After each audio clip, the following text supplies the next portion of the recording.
जी हाँ, नमस्कार दोस्तों, आप सभी का स्वागत है भोजपुरिया डॉलर में। आज बहुत ही बेहतरीन पोस्टर रिलीज़ किया गया है दोस्तों, जिसकी ट्रेलर तो आज से 3 महीने पहले आ चुकी थी। शादी मुबारक, अरविंद अकेला कल्लू और आम्रपाली दुबे की जोड़ी एक लव स्टोरी फिल्म, बहुत ही सुंदर मूवी है दोस्तों। आप देखेंगे तो मियाज गदगद हो जाएगा एकदम आपका।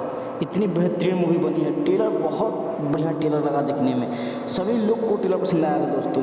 26 मई को याद रखिए दोस्तों, 26 मई को आपके नज़दीकी सिनेमाघर में हर ज़िले में, पूरे Bihar, Jharkhand, UP, all over India में रिलीज़ होने जा रहा है शादी मुबारक। बहुत ही शानदार मूवी है दोस्तों।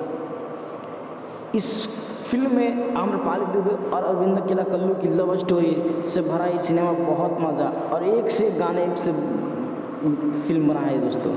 एक से गीतकार, प्यारेलाल कवि यादव, राज, आशुतोष तिवारी, सभी लोग गाए लिखे इस गीत को। धन्यवाद देखने के लिए वीडियो।